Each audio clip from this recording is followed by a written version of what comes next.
ਸਤਿ ਸ਼੍ਰੀ ਅਕਾਲ ਜੀ, ਮੈਂ ਤੁਹਾਡੀ ਹੋਸਟ ਰੀਤ ਕੌਰ ਨਿਊਜ਼ TV 84 ਦੇ ਨਾਲ।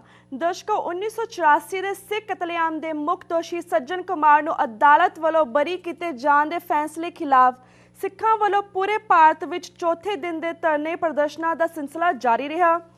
ਮਿਲੇ ਵੇਰਵੇ ਅਨੁਸਾਰ ਅੱਜ ਸਿੱਖਾਂ ਵੱਲੋਂ ਪੂਰੀ ਦਿੱਲੀ ਵਿੱਚ ਰੋਸ ਮੁਜ਼ਾਹਰੇ ਨਿਕਲ ਰਹੇ ਹਨ। ਕਾਫੀ ਜਗ੍ਹਾ ਤੇ ਤਾਂ ਸਿੱਖ ਬੀਬੀਆਂ ਵੱਲੋਂ ਭੁੱਖ ਹੜਤਾਲ ਵੀ ਸ਼ੁਰੂ ਹੋ ਗਈ ਹੈ। ਇਸ ਕੇਸ ਤੇ ਹੋਰ ਅਪਡੇਟਸ ਲੈਣ ਲਈ ਅੱਜ ਸਾਡੇ ਨਾਲ ਜੁੜ ਚੁੱਕੇ ਨੇ ਸਰਦਾਰ Karnail Singh Pir Muhammad, president of all India Sikh student federation, ਜਿਨ੍ਹਾਂ ਨੇ ਸਿੱਖਸ ਫॉर ਜਸਟਿਸ ਆਰਗੇਨਾਈਜੇਸ਼ਨ ਨਾਲ ਮਿਲ ਕੇ ਨਵੰਬਰ 84 ਦੇ ਸਿੱਖ ਨਸਲਕੁਸ਼ੀ ਲਈ ਦੋਸ਼ੀਆਂ ਨੂੰ ਸਜ਼ਾਵਾਂ ਦੇਣ ਵਾਸਤੇ ਮੁੱਖ ਯੋਗਦਾਨ ਵੀ ਦਿੱਤਾ। ਤੇ ਸਾਡੇ ਨਾਲ ਹੁਣ ਗੱਲਬਾਤ ਕਰਨ ਲਈ ਜੁੜ ਚੁੱਕੇ ਨੇ ਸਰਦਾਰ ਕਰਨੈਲ ਸਿੰਘ ਪੀਰ ਮੁਹੰਮਦ। ਸਤਿ ਸ਼੍ਰੀ ਅਕਾਲ ਜੀ, welcome to my news show. Waheguru ji ਕਾ ਖਾਲਸਾ, ਵਾਹਿਗੁਰੂ ਜੀ ਕੀ ਫਤਿਹ। ਵਾਹਿਗੁਰੂ ਜੀ ਕਾ ਖਾਲਸਾ, ਵਾਹਿਗੁਰੂ ਜੀ ਕੀ ਫਤਿਹ। ਰੀਤ ਕੌਰ ਜੀ। ਹਾਂਜੀ ਵੀਰ ਜੀ, ਸਭ ਤੋਂ ਪਹਿਲਾਂ ਤੁਸੀਂ ਸਾਡੇ ਦਰਸ਼ਕਾਂ ਨੂੰ ਦੱਸੋ ਕਿ ਆਲ ਇੰਡੀਆ ਸਿੱਖ ਫੈਡਰੇਸ਼ਨ ਦੀ ਬੈਕਗ੍ਰਾਉਂਡ ਕੀ ਹੈ? ਦੇਖੋ, ਆਲ ਇੰਡੀਆ ਸਿੱਖ ਸਟੂਡੈਂਟ ਫੈਡਰੇਸ਼ਨ ਇੱਕ ਉਹ ਜਥੇਬੰਦੀ ਹੈ ਜਿਹੜੀ ਕਿ ਲਾਹੌਰ ਦੇ ਮਿੰਟ ਗੁਮਰੀ ਕਾਲਜ ਦੇ ਵਿੱਚ ਗਠਿਤ ਕੀਤੀ ਗਈ ਸੀ। ਮੁੱਢਲੇ ਮੈਂਬਰ 13 ਸਨ ਔਰ ਉਸ ਵਕਤ ਇਸ ਗੱਲ ਦਾ ਫੈਸਲਾ ਕੀਤਾ ਗਿਆ ਸੀ ਜਿਹੜੇ ਸਿੱਖ ਹੱਕ ਹਕੂਕ ਨੇ ਉਹਨਾਂ ਲਈ ਜਦੋਜਹਿਦ ਕਰਨੀ ਹੈ ਔਰ ਉਹਨਾਂ ਲਈ ਜਦੋਜਹਿਦ ਕਰਨ ਵਾਸਤੇ ਉਸ ਵਕਤ ਇਸ ਜਥੇਬੰਦੀ ਦਾ ਗਠਨ ਕੀਤਾ ਗਿਆ। ਤੇ ਲਗਾਤਾਰ ਆਜ਼ਾਦੀ ਤੋਂ ਪਹਿਲਾਂ ਵੀ ਜਿਹੜਾ ਸੰਘਰਸ਼ ਚੱਲ ਰਿਹਾ ਸੀ ਦੇਸ਼ ਨੂੰ ਆਜ਼ਾਦ ਕਰਾਉਣ ਵਾਸਤੇ, ਉਸ ਦੇ ਵਿੱਚ ਵੀ ਸਾਡੇ ਜਿਹੜੇ ਜਨਰਲ ਸਕੱਤਰ ਸਰਦਾਰ ਗੁਰਦਿਆਲ ਸਿੰਘ ਸਨ, ਉਹਨਾਂ ਨੇ ਸ਼ਹਾਦਤ ਵੀ ਦਿੱਤੀ ਔਰ ਤਰ੍ਹਾਂ ਦੇ ਤਸ਼ੱਦਦ ਜ਼ੁਲਮ ਜਿਹੜੀ ਮੌਕੇ ਦੀ ਹਕੂਮਤ ਸੀ ਉਸਨੇ ਆਲ ਇੰਡੀਆ ਸਿੱਖ ਸਟੂਡੈਂਟ ਫੈਡਰੇਸ਼ਨ ਤੇ ਕੀਤੇ, ਲੇਕਿਨ ਆਪਣੇ ਅਕੀਦੇ ਦੇ ਨਾਲ ਜੁੜੀ ਰਹੀ ਔਰ ਆਪਣੇ ਜੋ ਸੰਘਰਸ਼ ਸੀ ਉਸ ਦੇ ਵਿੱਚ ਆਪਣਾ ਯੋਗਦਾਨ ਪਾਉਂਦੀ ਰਹੀ।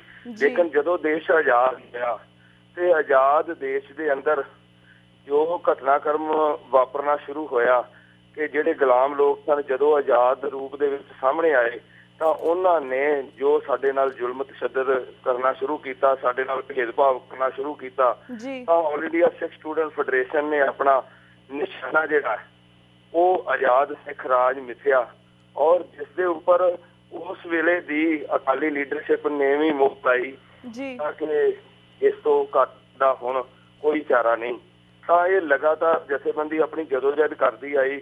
ਲੇਕਿਨ ਕੀ ਸੀ ਕਿ ਪਹਿਲਾਂ ਇਹਦਾ ਸਵਰੂਪ ਜਿਹੜਾ ਸੀ ਉਹ ਬੜਾ ਹੋਰ ਰੂਪ ਦੇ ਵਿੱਚ ਸੀ, ਲੇਕਿਨ ਜਦੋਂ ਸੰਤ ਬਾਬਾ ਜਰਨੈਲ ਸਿੰਘ ਖਾਲਸਾ ਪਿੰਡਰਾਂ ਵਾਲਿਆਂ ਦੇ ਨਾਲ ਆਲ ਇੰਡੀਆ ਸਿੱਖ ਸਟੂਡੈਂਟ ਫੈਡਰੇਸ਼ਨ ਤੇ ਦਮਦਮੀ ਟਕਸਾਲ ਦੀ ਸਾਂਝ ਪਈ ਤੇ ਭਾਈ ਅਮਰੀਕ ਸਿੰਘ ਦੇ ਰੂਪ ਦੇ ਵਿੱਚ ਖਾਲਸਾ ਕਾਲਜ ਅੰਮ੍ਰਿਤਸਰ ਤੋਂ ਉਹਨਾਂ ਨੂੰ ਪ੍ਰਧਾਨ ਬਣਾ ਕੇ ਤੇ ਆਲ ਇੰਡੀਆ ਸਿੱਖ ਸਟੂਡੈਂਟ ਫੈਡਰੇਸ਼ਨ ਦੇ ਜਿਹੜਾ ਸਾਥ ਦਮਦਮੀ ਟਕਸਾਲ ਦਾ ਮਿਲਿਆ ਤਾਂ ਫਿਰ ਇਸ ਦਾ ਇੱਕ ਰੂਪ ਜਿਹੜਾ ਉਹ ਧਾਰਮਿਕ ਤੌਰ ਦੇ ਉੱਪਰ ਇੱਕ ਵਿਲੱਖਣ ਰੂਪ ਦੇ ਵਿੱਚ ਸਾਹਮਣੇ ਆਇਆ ਔਰ ਸੰਤ ਬਾਬਾ ਜਰਨੈਲ ਸਿੰਘ ਖਾਲਸਾ ਪਿੰਡਰਾਂ ਵਾਲਿਆਂ ਨਾਲ ਮੋਢਾ ਲਾ ਕੇ ਭਾਈ ਅਮਰੀਕ ਸਿੰਘ ਔਰ ਉਹਨਾਂ ਦੇ ਜਿੰਨੇ ਵੀ ਸਾਥੀ ਸਨ ਉਹ ਸੰਘਰਸ਼ ਕਰਦੇ ਰਹੇ।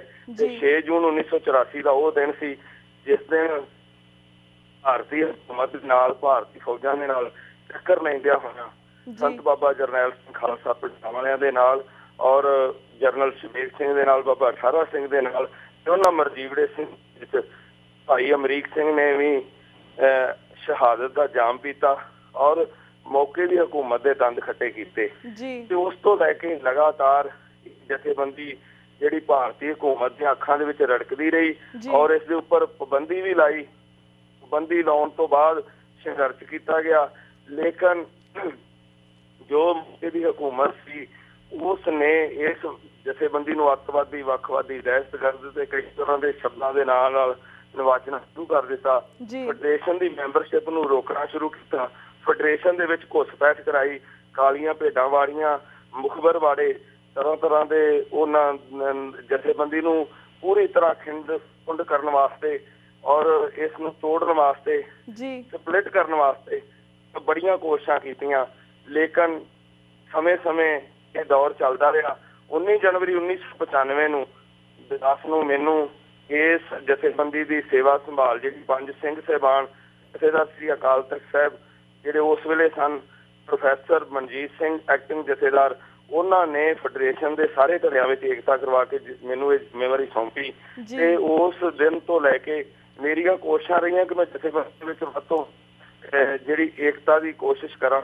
ਲੇਕਿਨ ਜਦੋਂ ਮੈਂ ਉਸ ਦੇ ਵਿੱਚ ਪੂਰੀ ਤਰ੍ਹਾਂ ਸਫਲ ਨਹੀਂ ਹੋ ਸਕਿਆ ਤਾਂ ਮੈਂ ਆਪਣਾ ਇੱਕ ਮਿਸ਼ਨ ਮਿਥਿਆ ਜੀ ਜਥੇਬੰਦੀ ਨੂੰ ਜਿਵੇਂ ਸੰਘਰਸ਼ ਭਾਈ ਅਮਰੀਕ ਸਿੰਘ ਜੀ ਨੇ ਕੀਤਾ, ਜਿਵੇਂ ਸੰਘਰਸ਼ ਸਾਡੇ ਜਥੇਬੰਦੀ ਦੇ ਮੁੱਢਲੇ ਮੈਂਬਰਾਂ ਨੇ ਕੀਤਾ, ਉਵੇਂ ਮੈਨੂੰ ਕਰਨਾ ਚਾਹੀਦਾ। ਫਿਰ ਅਸੀਂ ਸਿੱਖ ਇਨਸਾਫ ਲਹਿਰ ਤਹਿਤ 5 ਨਵੰਬਰ 2007 ਨੂੰ ਆਲ ਇੰਡੀਆ ਸਿੱਖ ਸਟੂਡੈਂਟ ਫੈਡਰੇਸ਼ਨ ਦਾ ਇੱਕ ਮੌਜੂਦਾ ਸਮੇਂ ਦੇ ਵਿੱਚ ਅਸੀਂ ਫੈਸਲਾ ਕਰ ਲਿਆ ਕਿ ਸਿੱਖ ਇਨਸਾਫ ਲਹਿਰ ਜਿਹੜੀ ਨਵੰਬਰ 1984 ਦੇ ਪਹਿਲੇ ਹਫ਼ਤੇ ਸਾਡੇ ਨਾਲ ਜੋ ਘਟਨਾਕ੍ਰਮ ਦਿੱਲੀ, ਕਾਨਪੁਰ, ਬਕਾਰੋ ਤੇ ਵੱਖ-ਵੱਖ ਰਾਜਾਂ ਦੇ ਵਿੱਚ ਵਾਪਰਿਆ, ਉਸ ਦੇ ਵਿੱਚ ਅਸੀਂ ਆਪਣਾ ਸੰਘਰਸ਼ ਜਿਹੜਾ ਜਾਰੀ ਰੱਖਣਾ, ਦੋਸ਼ੀਆਂ ਨੂੰ ਸਜ਼ਾਵਾਂ ਦਿਵਾਉਣੀਆਂ। ਸਿੱਖਸ ਫਾਰ ਜਸਟਿਸ ਦੇ ਜਿੰਨੇ ਜਿਹੜੇ ਅਮਰੀਕਾ, ਕੈਨੇਡਾ, ਵੱਖ-ਵੱਖ ਦੇਸ਼ਾਂ ਦੇ ਵਿੱਚ ਇੰਦੇ ਬੈਠੇ, ਜਿਨ੍ਹਾਂ ਵਿੱਚ ਗੁਰਪਤਵੰਤ ਸਿੰਘ ਪੰਨੂ, ਜਸਵਿੰਦਰ ਸਿੰਘ ਗਰੇਵਾਲ, ਅਵਤਾਰ ਸਿੰਘ ਪੰਨੂ ਔਰ ਆਪਣੇ ਹਰਨਾਮਪੁਰੀ, ਇਹਨਾਂ ਸਾਰਿਆਂ ਦੇ ਨਾਲ ਸੰਪਰਕ ਕਰਕੇ ਤੇ ਇਹਨਾਂ ਨੂੰ ਕਿਹਾ ਕਿ ਤੁਸੀਂ ਲੀਗਲ ਲੜਾਈ ਲੜੋ ਔਰ ਆਲ ਇੰਡੀਆ ਸਿੱਖ ਸਟੂਡੈਂਟ ਫੈਡਰੇਸ਼ਨ ਜਿਹੜੀ ਹੈ ਉਹ ਜਨਤਕ ਤੌਰ ਦੇ ਉੱਤੇ ਲਾਮਬੰਦੀ ਕਰੇਗੀ ਤੇ ਅਸੀਂ ਇਹ ਜਿਹੜਾ ਆਪਣਾ ਸੰਘਰਸ਼ ਸ਼ੁਰੂ ਕੀਤਾ ਜਿਹੜਾ ਲਗਾਤਾਰ ਜਾਰੀ ਹੈ। ਜੀ ਤੇ ਵੀ ਜੀ, ਜਿਸ ਤਰ੍ਹਾਂ ਤਾਜ਼ੀ ਖਬਰ ਮਿਲੀ ਹੈ ਕਿ ਜਦੋਂ ਦਿੱਲੀ ਦੀ ਅਦਾਲਤ ਨੇ 1984 ਦੇ ਸਿੱਖ ਨਸਲਕੁਸ਼ੀ ਦੇ ਮੁੱਖ ਦੋਸ਼ੀ ਸੱਜਣ ਕੁਮਾਰ ਨੂੰ ਬਰੀ ਕੀਤਾ ਤਾਂ ਤੁਸੀਂ ਜੱਜ ਵੱਲ ਘੁਮਾ ਕੇ ਜੁੱਤੀ ਮਾਰੀ, ਤੁਸੀਂ ਐਸਾ ਕਿਉਂ ਕੀਤਾ? ਇਹ ਦੇਖੋ ਜੀ, ਉਹ ਭਾਵਨਾਵਾਂ ਸੀ ਸਮੁੱਚੀ ਸਿੱਖ ਕੌਮ ਦੀਆਂ ਜੀ, ਮੇਰੇ ਇਕੱਲੇ ਦੀ ਭਾਵਨਾ ਸੀ। ਉਸ ਵੇਲੇ ਕਰਲਾਟ ਮੱਚ ਗਈ ਸੀ ਔਰ ਇਸ ਤਰ੍ਹਾਂ ਲੱਗ ਰਿਹਾ ਸੀ, ਮੈਂ ਤੁਹਾਨੂੰ ਇਹ ਵੀ ਦੱਸ ਦਿਆਂ ਕਿ ਉਸ ਦਿਨ ਇੰਡੀਆ ਦੇ ਵਿੱਚ ਭੁਚਾਲ ਵੀ ਆਇਆ ਜੀ, ਸੱਚਮੁੱਚ ਦਾ ਭੁਚਾਲ ਦੁਨੀਆ ਦੇ ਵਿੱਚ ਆਉਂਦਾ, ਉਹ ਵੀ ਕੁਝ ਸੈਕਿੰਡ ਭੁਚਾਲ ਇੱਥੇ ਆਇਆ ਸੀ ਤੇ ਇਸ ਤਰ੍ਹਾਂ ਦਾ ਭੁਚਾਲ ਸਾਡੀ ਸਿੱਖ ਕੌਮ ਦੇ ਅੰਦਰ, ਤੇ ਉਸ ਸਿੱਖ ਕੌਮ ਦਾ ਮੈਂ ਵੀ ਇੱਕ ਹਿੱਸਾ, ਮੇਰੇ ਅੰਦਰ ਵੀ ਇੱਕ ਇਸ ਤਰ੍ਹਾਂ ਦਾ ਭੁਚਾਲ ਮਚਿਆ ਕਿ ਸਾਡੇ ਨਾਲ ਇਹ ਉਹ ਲੋਕ, ਗੁਲਾਮ ਲੋਕ ਜਿਨ੍ਹਾਂ ਨੂੰ ਅਸੀਂ ਆਜ਼ਾਦ ਕਰਾਉਂਦੇ ਰਹੇ, ਜਿਨ੍ਹਾਂ ਵਾਸਤੇ ਅਸੀਂ ਗੋਲੀਆਂ ਖਾਂਦੇ ਰਹੇ, ਜਿਨ੍ਹਾਂ ਵਾਸਤੇ ਅਸੀਂ ਜਾਂਦੇ ਰਹੇ, ਉਹ ਲੋਕ ਅੱਜ ਸਾਨੂੰ ਸਾਡਾ ਜਿਹੜਾ ਇਨਸਾਫ ਹੈ ਉਹ ਦੇਣ ਤੋਂ ਵੀ ਮੁੱਕਰ ਗਏ ਨੇ ਔਰ ਜਿਹੜੇ ਦੋਸ਼ੀ ਨੇ ਉਹਨਾਂ ਨੂੰ ਇਹ ਕਹਿ ਰਹੇ ਆ ਕਿ ਬਾਇਜ਼ਤ ਬਰੀ, ਬਾਇਜ਼ਤ ਬਰੀ ਦਾ ਸ਼ਬਦ ਇਹ ਸਾਡੇ ਉੱਪਰ, ਸਾਡੇ ਰਿਸ਼ਤੇ ਦੇ ਜ਼ਖਮਾਂ ਦੇ ਉੱਪਰ ਇਹਨਾਂ ਨੇ ਹੋਰ ਲੂਣ ਛਿੜਕਿਆ। ਤਾਂ ਅਜਿਹੇ ਹਾਲਾਤਾਂ ਦੇ ਵਿੱਚ ਮੇਰਾ ਜਿਹੜਾ ਹੱਥ ਜਿਹੜਾ ਉਹ ਮੇਰੇ ਜੁੱਤੇ ਤੱਕ ਗਿਆ ਔਰ ਮੈਂ ਜਿਹੜਾ ਉਹ ਘਟਨਾਕ੍ਰਮ ਜਿਸ ਦੀ ਤੁਸੀਂ ਗੱਲ ਕਰ ਰਹੇ ਹੋ ਵਾਪਰਿਆ, ਉਸਦਾ ਇੱਕੋ ਇੱਕ ਕਾਰਨ ਹੈ ਕਿ ਜਿਹੜਾ ਸਾਡਾ ਜੁਡੀਸ਼ੀਅਲ ਸਿਸਟਮ ਹੈ ਇੱਥੋਂ ਦਾ, ਉਹ ਪੂਰੀ ਤਰ੍ਹਾਂ ਰਾਜਨੀਤਿਕਰਨ ਹੋ ਚੁੱਕਾ, ਉਹਦਾ ਕਲੈਸ਼ ਕਰ ਦਿੱਤਾ ਇਹਨਾਂ ਨੇ, ਉਹਨੂੰ ਤੋੜ ਦਿੱਤਾ ਔਰ ਜੇਕਰ ਉਸ ਨੂੰ ਵਰਤਦੇ ਨੇ ਉਹ ਸਾਡੇ ਵਿਰੋਧੀ ਵਰਤਦੇ ਨੇ। ਉਹ ਪ੍ਰੋਫੈਸਰ ਦਵਿੰਦਰਪਾਲ ਸਿੰਘ ਭੁੱਲਰ ਦੇ ਰੂਪ ਵਿੱਚ ਵਰਤਦੇ ਨੇ, ਉਹ ਭਾਈ ਸਤਵੰਤ ਸਿੰਘ, ਭਾਈ ਕੀਰ ਸਿੰਘ ਉਹਨਾਂ ਦੇ ਰੂਪ ਵਿੱਚ ਵਰਤਦੇ ਨੇ, ਭਾਈ ਸੁੱਖਾ ਜਦੋਂ ਉਹਨਾਂ ਨੂੰ ਫਾਂਸੀ ਦੇ ਫੰਦੇ ਤੇ ਲਿਜਾਣਾ ਹੁੰਦਾ ਉਦੋਂ ਵਰਤਦੇ ਨੇ। ਸੋ ਇਸ ਘਟਨਾਕ੍ਰਮ ਦੇ ਵਿੱਚ ਜੋ ਕੁਝ ਵਾਪਰਿਆ ਉਸ ਦਾ ਮੈਨੂੰ ਕੋਈ ਪਛਤਾਵਾ ਨਹੀਂ ਜੀ। ਤੇ ਵੀਰ ਜੀ, ਸੁਣਨ ਵਿੱਚ ਆਇਆ ਕਿ ਤੁਸੀਂ ਹੁਣ ਬੀਬੀ ਜਗਦੀਸ਼ ਕੌਰ ਅਤੇ ਬੀਬੀ ਨਿਰਪ੍ਰੀਤ ਕੌਰ ਦੇ ਨਾਲ 1984 ਦੇ ਹੋਰ ਵੀ ਕਾਫੀ ਵਿਟਨੈਸ ਦੇ ਨਾਲ ਜੰਤਰ ਮੰਤਰ ਰੋਡ ਤੇ ਧਰਨਾ ਦੇ ਰਹੇ ਹੋ, ਇਸ ਤਰ੍ਹਾਂ ਦਾ ਮੁੱਖ ਮਕਸਦ ਕੀ ਹੈ ਤੇ ਤੁਸੀਂ ਕੀ ਜਾਰੀ ਕਰਨਾ ਚਾਹੁੰਦੇ ਹੋ?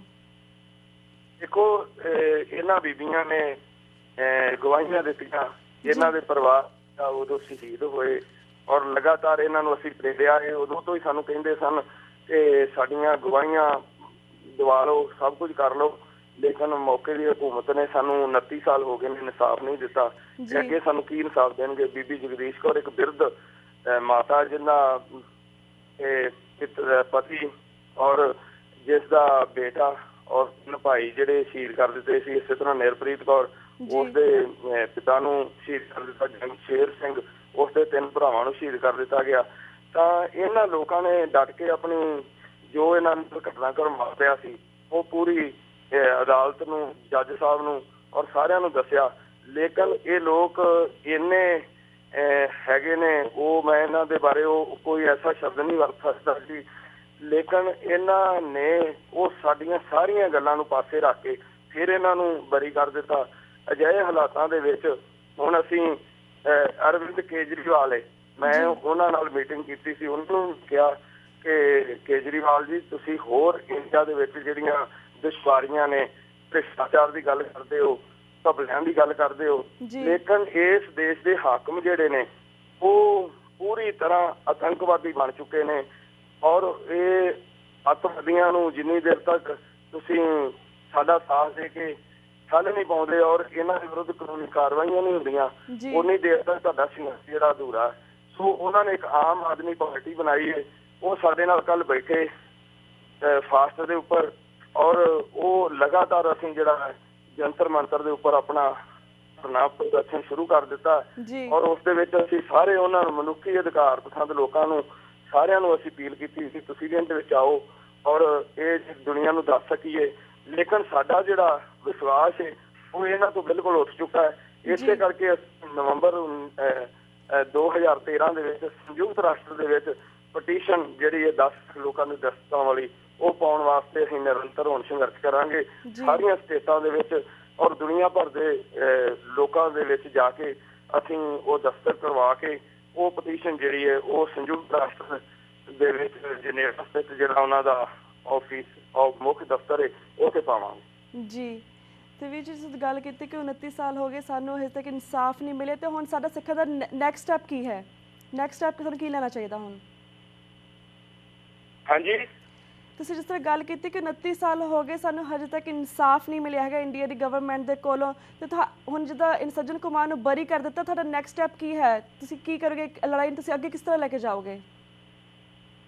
ਦੇਖੋ, ਇਹ ਜਿਹੜਾ ਇੱਕ ਪ੍ਰੋਸੀਜਰ ਹੈ ਉਹ ਤਾਂ ਅਡਾਪਟ ਕਰਨਾ ਪੈਂਦਾ। ਜੱਜ ਹੇਠਲੀ ਅਦਾਲਤ ਨੇ ਇਹਨੂੰ ਬਰੀ ਕੀਤਾ ਤਾਂ ਉੱਪਰ ਹਾਈ ਕੋਰਟ ਦੇ ਵਿੱਚ ਕੇਸ ਜਾ ਰਿਹਾ, ਔਰ ਅਸੀਂ ਇਹ ਵੀ ਮੰਗ ਕੀਤੀ ਹੈ ਕਿ 3 ਮਹੀਨੇ 'ਚ ਫਾਸਟ ਟਰੈਕ ਤੇ ਇਹਨੂੰ ਲਿਆਂਦਾ ਜਾਵੇ ਕੇਸ ਨੂੰ, ਔਰ ਸਪੈਸ਼ਲ ਇਨਵੈਸਟੀਗੇਟ ਇਸ ਕੇਸ ਦੀ ਦੁਬਾਰਾ ਹੋਣੀ ਚਾਹੀਦੀ ਹੈ। ਔਰ ਜਿਹੜੇ ਗਵਾਹ ਨੇ, ਇਹਨਾਂ ਤੋਂ ਇਲਾਵਾ ਹੋਰ ਵੀ ਬਹੁਤ ਸਾਰੇ ਗਵਾਹ ਨੇ ਜਿਨ੍ਹਾਂ ਦੀਆਂ ਗਵਾਹੀਆਂ ਲਈਆਂ ਨਹੀਂ ਗਈਆਂ, ਔਰ ਪਿਛਲੇ ਲੰਮੇ ਸਮੇਂ ਤੋਂ 4 ਸ਼ੀਟਾਂ ਜਿਹੜੀਆਂ ਹੋਰ ਕੇਸਾਂ ਦੇ ਵਿੱਚ ਉਹ ਤੁਸੀਂ ਦਬਾ ਕੇ ਰੱਖੀਆਂ, ਔਰ ਉਹਦੇ ਉੱਤੇ ਬਹਾਨਾ ਕੀ ਲਗਾਇਆ ਗਿਆ, ਲਾਅ ਐਂਡ ਆਰਡਰ ਦੀ ਸਥਿਤੀ ਖਰਾਬ ਹੋ ਸਕਦੀ ਜੇ ਸੱਜਣ ਕੁਮਾਰ ਨੂੰ ਅਸੀਂ ਅਰੈਸਟ ਕਰਦੇ ਹਾਂ। ਤੁਸੀਂ ਇੱਥੋਂ ਹੀ ਅੰਦਾਜ਼ਾ ਲਾ ਸਕਦੇ ਹੋ ਇਹ ਕਿੰਨੇ ਬੇਈਮਾਨ ਲੋਕ ਨੇ ਕਿ ਜਿਹੜੇ ਇੱਕ ਦੋਸ਼ੀ ਨੂੰ ਫੜਨ ਵਾਸਤੇ ਇਹ ਬਹਾਨਾ ਲਾਉਂਦੇ ਨੇ ਕਿ ਲਾਅ ਐਂਡ ਆਰਡਰ ਦੀ ਸਥਿਤੀ ਖਰਾਬ ਹੋ ਸਕਦੀ ਹੈ। ਜਿਵੇਂ ਸਰਸੇ ਵਾਲੇ ਸਾਧ ਨੂੰ, ਜਿਸ ਨੇ ਅਨੇਕਾਂ ਸਿੱਖਾਂ ਦਾ ਕਤਲੇਆਮ ਕਰਵਾ ਦਿੱਤਾ, ਔਰ ਉਸ ਨੂੰ ਅੱਜ ਤੱਕ ਅਦਾਲਤ ਦੇ ਵਿੱਚ ਪੇਸ਼ ਨਹੀਂ ਕੀਤਾ ਗਿਆ, ਉਸ ਨੂੰ ਅਰੈਸਟ ਨਹੀਂ ਕੀਤਾ ਗਿਆ। ਬਹਾਨਾ ਕੀ ਲਾ ਦਿੰਦੇ ਆ ਕਿ ਜਿਸ ਗੁਰਮੀਤ ਰਾਮ ਰਹੀਮ ਸਿੰਘ ਨੂੰ ਅਰੈਸਟ ਕੀਤਾ ਤਾਂ ਦੰਗਾ ਫਸਾਦ ਹੋ ਸਕਦਾ। ਸੋ ਇਹਨਾਂ ਨੇ ਜਦੋਂ ਕੋਈ ਕਾਰਵਾਈ ਕਰਨੀ ਹੋਵੇ ਦੰਗਾ ਫਸਾਦ ਹੋ ਸਕਦਾ, ਜਦੋਂ ਸੰਤ ਜਰਨੈਲ ਸਿੰਘ ਭਿੰਡਰਾਂਵਾਲੇ ਨੂੰ ਗ੍ਰਿਫਤਾਰ ਕਰਨਾ ਹੋਵੇ ਤੇ ਅਕਾਲ ਤਖਤ ਸਾਹਿਬ ਤੇ ਹਮਲਾ ਵੀ ਕਰ ਸਕਦੇ ਆ। ਏਡੇ ਇਹ ਲੋਕ ਬੇਈਮਾਨ ਔਰ ਫਰੇਬੀ ਲੋਕ ਨੇ ਔਰ ਝੂਠੇ ਲੋਕ ਨੇ ਜਿਨ੍ਹਾਂ ਦੇ ਨਾਲ ਸਾਡਾ ਵਾਹ ਵਾਸਤਾ ਪਿਆ ਹੋਇਆ ਜੀ। ਤੇ ਵੀਰ ਜੀ ਇੱਥੇ ਵਕਤ ਹੋ ਗਿਆ ਇੱਕ ਛੋਟੇ ਜਿਹੇ ਬ੍ਰੇਕ ਦਾ। ਤੁਸੀਂ ਸਾਡੇ ਨਾਲ ਲਾਈਨ ਤੇ ਇਸੇ ਤਰ੍ਹਾਂ ਬਨੇ ਰਹੋ, ਤੇ ਬ੍ਰੇਕ ਤੋਂ ਬਾਅਦ ਵੀ ਤੁਹਾਨੂੰ ਸਵਾਲਾਂ ਦਾ ਸਿਲਸਿਲਾ ਇਸੇ ਤਰ੍ਹਾਂ ਜਾਰੀ ਰੱਖਾਂਗੇ ਅਸੀਂ। ਤਾਂ ਵੀਰਸ ਵਕਤ ਹੋ ਗਿਆ ਇੱਕ ਛੋਟੇ ਜਿਹੇ ਬ੍ਰੇਕ ਦਾ, ਸਾਡੇ ਨਾਲ ਇਸੇ ਤਰ੍ਹਾਂ ਜੁੜੇ ਰਹੋ। Keep watching news TV 84 the now. We'll be right back after a short break.